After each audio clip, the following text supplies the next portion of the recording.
Hello, and welcome to Sensual Innovations TV. I'm Princess the Goddess. You can call me P2G for short. And school is now in session right here in the Community of Mirrors every Wednesday night, 8 p.m. Central Standard Time. I want to say to all my honorary mirrors, welcome back. And anybody that's new, again, welcome. You know what we like to do to make sure everybody's in school and in seated. Go ahead and rep your city. We like to do roll calls. So let me go to the chats and see who's all here tonight. Okay, so go ahead. While we're waiting for people to go ahead and put their cities in so we know who's all here. What's up, Lewis? How you doing? Gibson, it's good to see you. Welcome back. Andrew, you know I love you. How you doing? Andrew says, sup, Risha, looking great tonight. Thank you. All right, Andrew, we got Scotland in the house. Okay, so while we're waiting for everybody to go ahead and put where they're from in the comments, I'm going to talk a little bit about tonight's topic. All right, so tonight's topic is how to use your energy to create a healthy relationship. Now, during our last live last week, someone in particular, Jamaica, okay, we got Jamaica in the house. Someone in particular asked me to do a talk about energy and doing energy work and how to use energy, in relationships. And so I decided to take, more of a like a person-to-person spin on this in relationships in order to help you better understand how to use your energy in relationships in order to make sure that you either find the best relationship for you or to make sure that you are being as healthy of a partner in your relationship that you can be, or that you are maintaining a healthy relationship. Okay, so before we get started, there are a couple of things that I want you to understand. Okay. Now, when I say using your energy, you could look at that as maybe using your intuition. Some people will refer to it as using your intuition.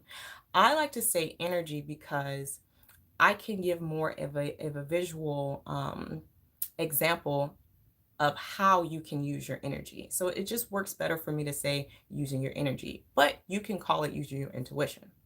Okay. Now, what you have to understand is that energy is everywhere. Okay. You are made of energy. The things around you are made of energy. If you look at yourself at a cellular level, you have, your own electromagnetic field. Okay. This is evident by when, like, let's say you shock yourself, or let's say you walk into a room and you can feel like tension in the room.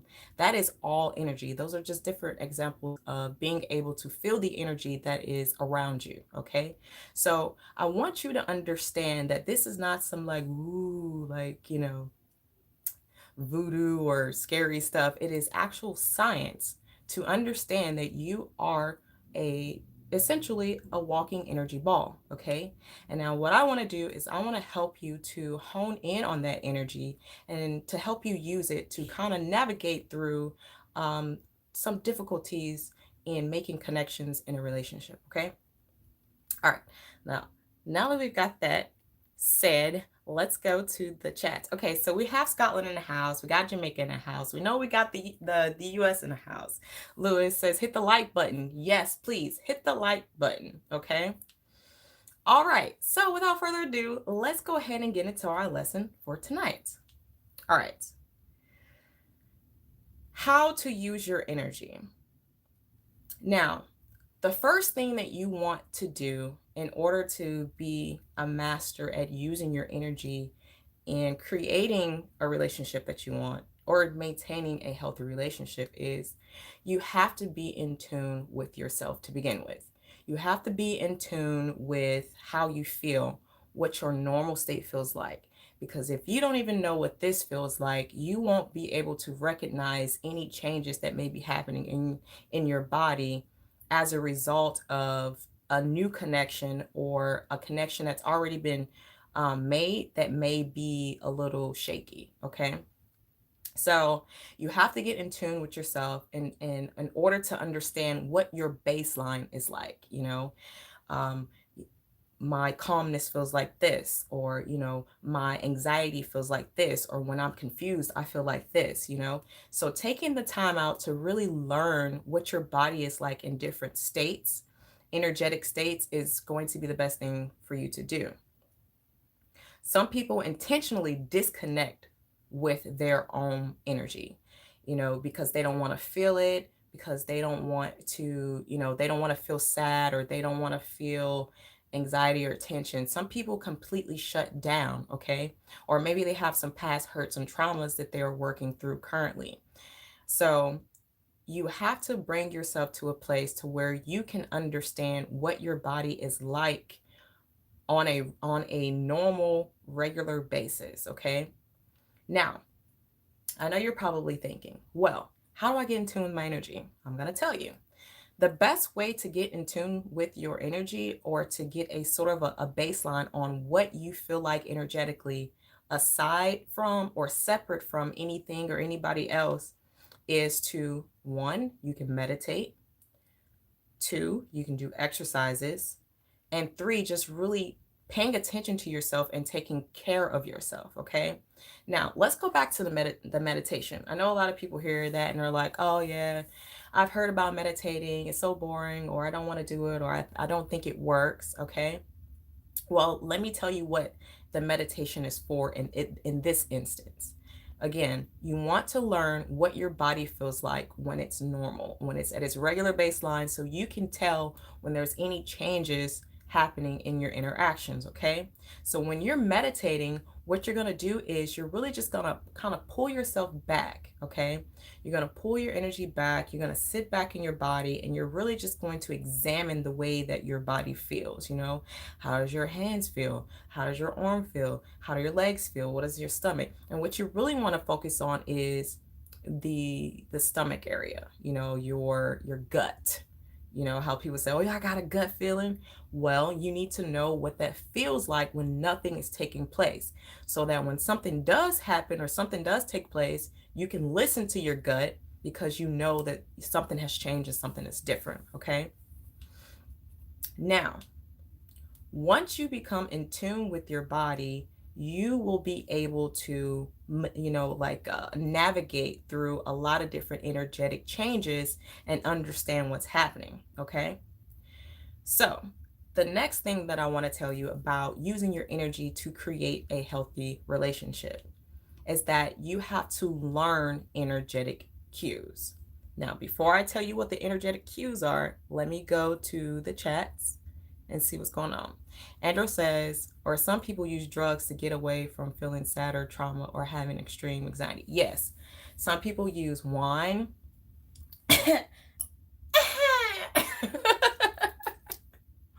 Mm. Wine does calm. It does calm. You know, drugs drugs are one way to disconnect from the way you feel, but in used in moderation, if we're talking about like wine, like alcohol or something like that, it can be used to actually help you bring yourself back to a calm state, so that you can begin to work. Okay, so the overuse of drugs, yes, completely will cut you off, and you won't be able to feel anything, and you won't understand yourself. But the moderate use of, like a glass of wine or something like that, can actually help you to calm down and bring yourself back to a state to where you can, kind of understand what's going on. Okay. All right. Now, learning the energetic cues. Energetic cues are that slight or subtle change, or maybe a drastic change in the way that you feel. You'll normally feel it in your stomach and or in your gut area. Okay. You might feel it in your heart area. Or it might just come as like like a thought or a feeling. These energetic cues can let you know that something's off, something's good, something's changed. Okay. So the energetic cues are tension you might feel in your body, anxiety that you might feel, discomfort, a feeling of a void, you know, confusion, A lot of people don't understand that confusion is an energetic cue that something is not right. If you're confused, you need to investigate. Okay, we'll get to that later.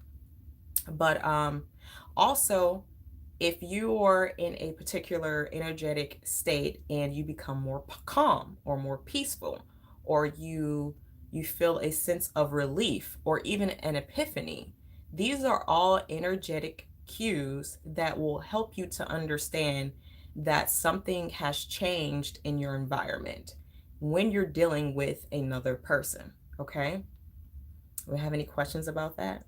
Let me check. No? Okay, good. All right. So, understanding your regular baseline, right?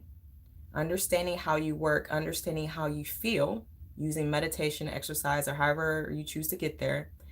Then understanding that you have energetic cues, which can be anxiety, confusion, calmness, peace, relief, a sudden relief and tension. These are all energetic cues that you want to look for when you're dealing with other people. Okay. Now, once you understand yourself and these cues, you can recognize the energetic cues by checking in to yourself. A lot of times we are sitting in a situation that is taking place, and we're experiencing what's happening, but we're not really recognizing that we are actually feeling or experiencing these energetic cues. So in order to check in with yourself, just periodically, when you're dealing with someone that's in a relationship with you, or someone that you want to be in a relationship with, what you want to do is from time to time just kind of pull your energy back from the situation, and you want to ask yourself, how am I feeling? Another thing you can ask yourself is, why am I feeling this way? Or do I feel like this all of the time, or only around certain people, or only in certain situations? Okay. These will give you clues to what exactly is happening for you in this situation. This will allow you to check in and to see, one, if this person is an energetic match for you. Because if someone's not an energetic match for you, they can definitely be a deterrent on what you have going on. Okay. So you want to make sure that you're always checking in with yourself. Let's say you're out on a date, or if you're already in a relationship, let's say you walk into the house and you get an energetic cue, like something's happening, something's wrong. Maybe your spouse may be upset, or maybe they're anxious. Checking in with yourself and recognizing the energetic change in your body, because you'll be able to feel it. Remember, because you're a ball of energy, and energy just transfers and never dies. So you'll be able to feel that. If you're in tune and you're checking in with yourself, you'll be able to feel that. These cues will help you to navigate the relationship. Okay. Let me check to see if there's anything in the chats. Lewis says, I started drinking wine. Me too. Hey. I struggle with anxiety. Yeah, I used to struggle with anxiety a little bit back in the day. Okay. Now, once you've learned how to constantly check in with yourself, okay, you have to couple these cues with evidence. All right, let me give a practical example. Okay. Let's say you are with someone and you think that they are lying to you. You think that they may be being unfaithful. You think that they may be, just concealing anything. Doesn't matter.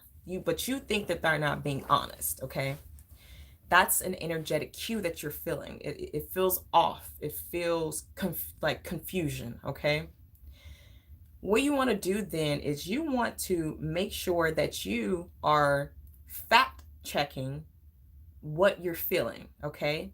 Now, how you go about doing this, you can either observe them, you can ask questions, You can, allow time to show you. You can kind of like make a note that you feel this way and then allow time to show you whether or not you are um right on point or if you're being paranoid, okay? Because sometimes we can create things that are not there out of fear or out of past experiences. We can create things in our minds that are not real based off of any traumas that we might have experienced in the past.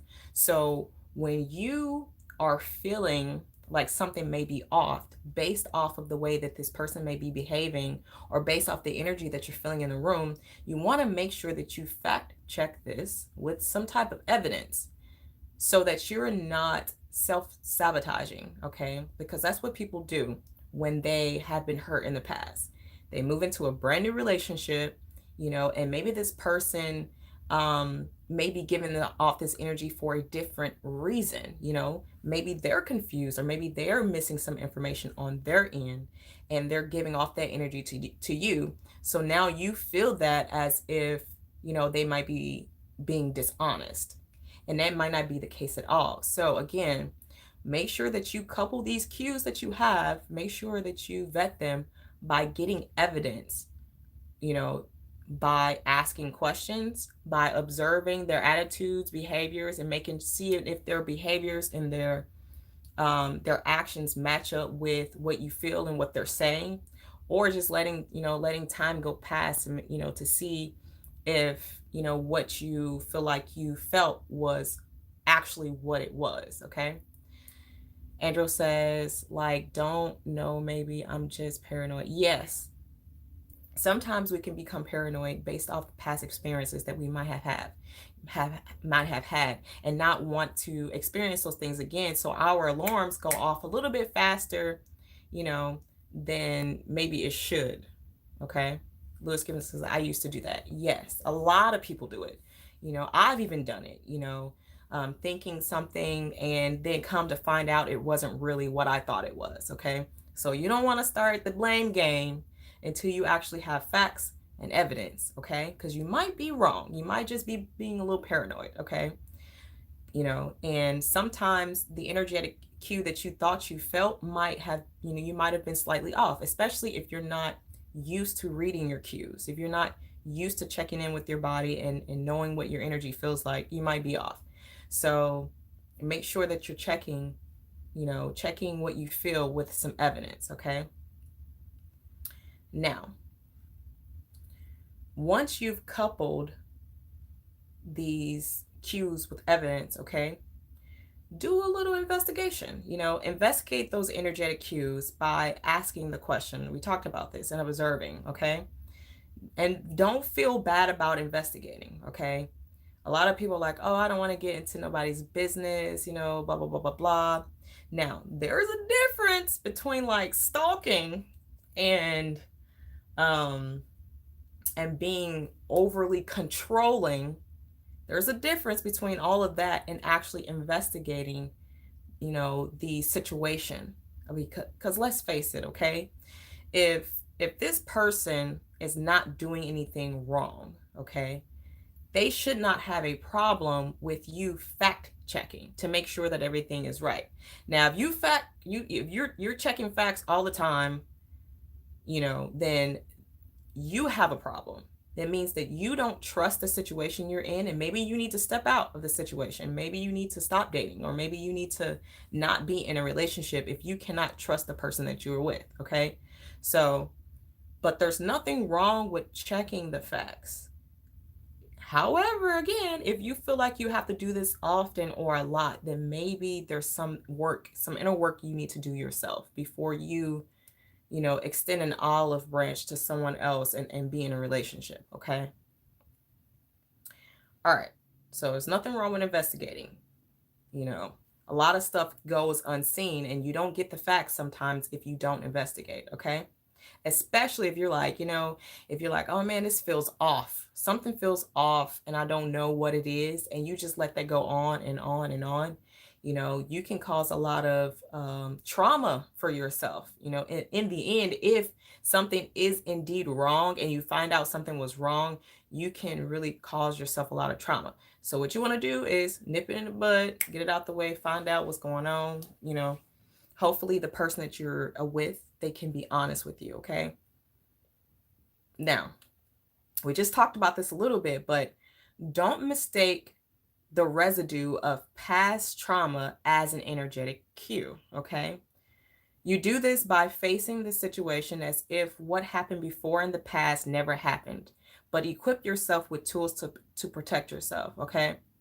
So sometimes we go into relationships and we are scarred from the past experiences that we have. And so we'll see an action or feel an energy that's remotely close to something that happened to us that was bad in the past. And we will instantly think, oh man, it's happening again. They're doing this again. Okay.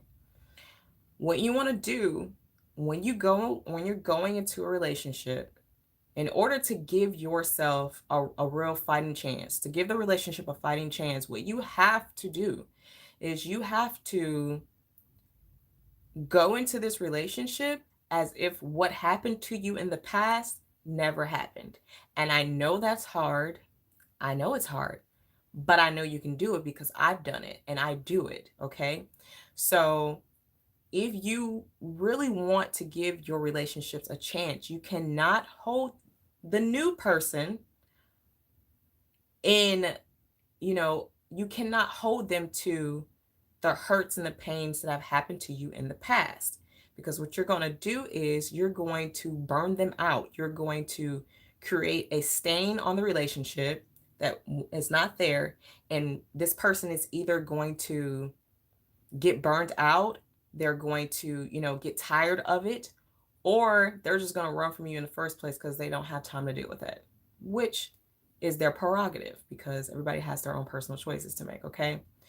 But what I don't want you to do is to sabotage yourself and count yourself out from a really good relationship that you could possibly have with someone that's new just because somebody in the past has done something to you to cause you pain, and now you're rolling it over into your new relationship. We don't want to do that. Okay.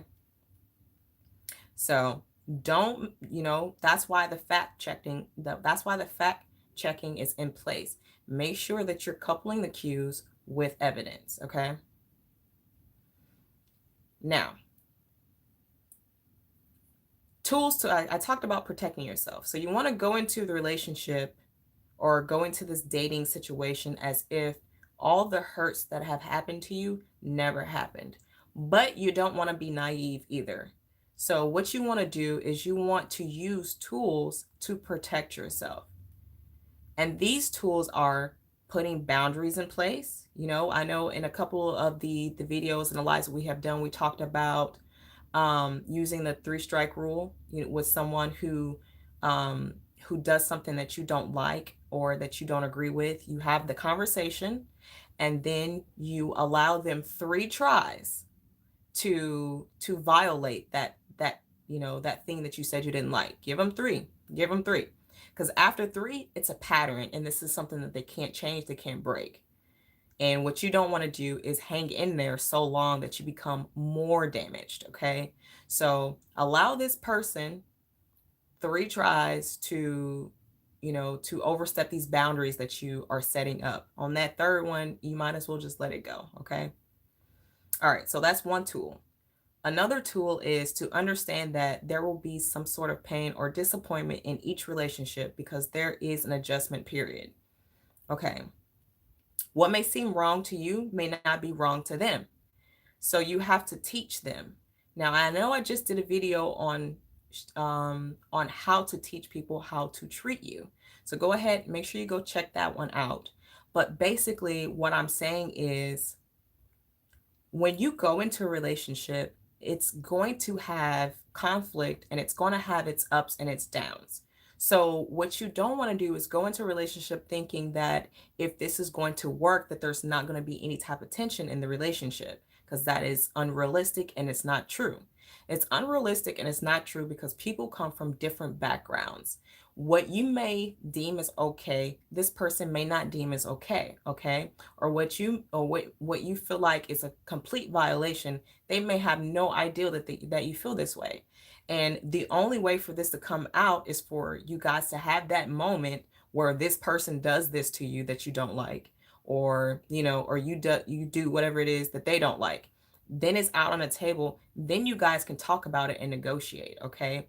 And from there, if they love you or if they're willing to work through the relationship with you, they will compromise with you and you guys will come out with a solution that will resolve in not putting you in a place to be hurt, okay?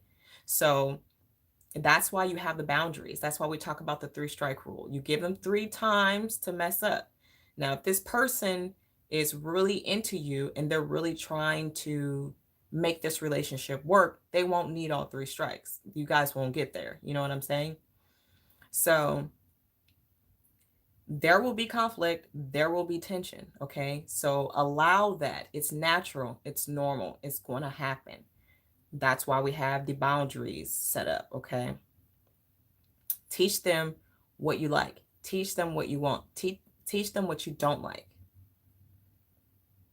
All right. Also, people have flaws that they have to grow out of. Okay. Everybody has something that they are still doing or currently doing that is not becoming of them. And as a partner, you have to create space to allow them to grow through that flaw that they're trying to work on. Okay. As long as it's not continuously putting you in pain, you as a partner have to allow them space to grow. Okay. Now, that was the last thing, the last, piece of advice that I want to give you. But before you go, I have a few warnings that I want to share with you. Okay, let me check the chats, see how we're doing in here.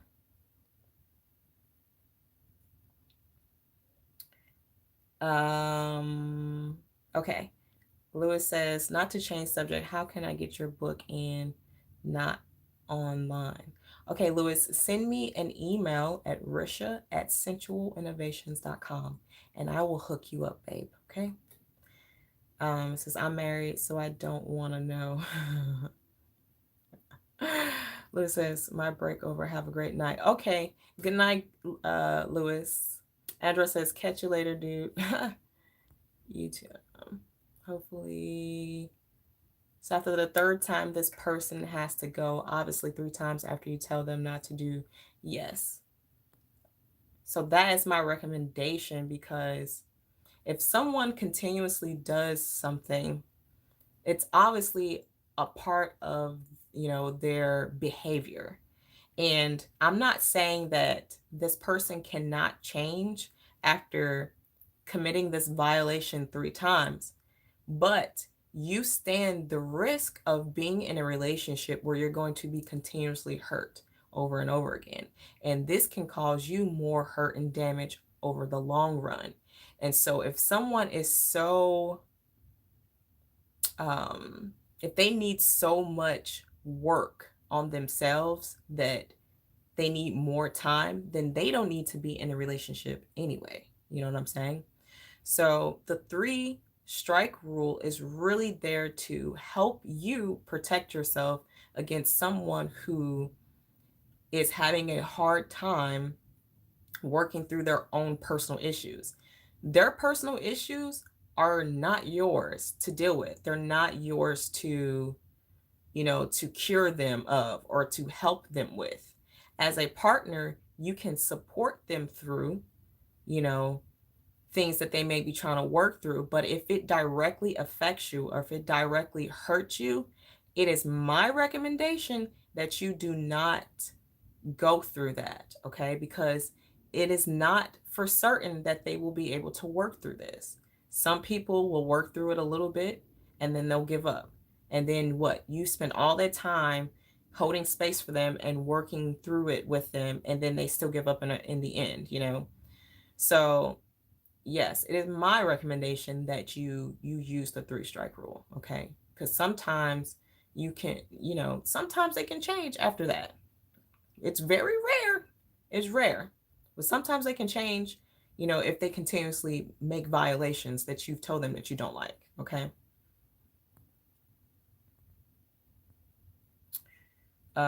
Yeah, like you use a partner has to be a little bit patient, but don't give them too many chances. Yes. Yes, because sometimes you can send the signal that what they're doing is okay too. You know, if you just continue to stay, then they think, oh, well, then I don't really have to work that hard to change that. Or, or this person will always be there. So I'm just going to take my time with this. Sometimes you have to cut it off and separate, move on, maybe later you can come back around, maybe, but if somebody is really that stuck, in what they have going on, then you have to let them work that out on their own. That's not your responsibility. And it says, I think the fact that it's rare to change makes it more motivating and maybe would drive them.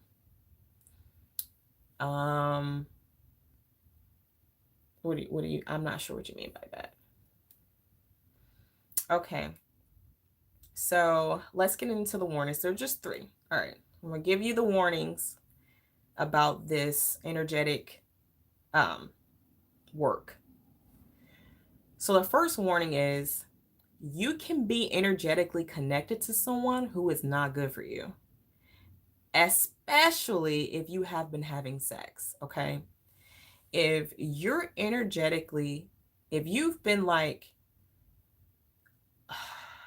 around someone, or you guys have been doing a lot of different things together, or if you guys have been having intercourse, okay, you're going to have an energetic tie to this person.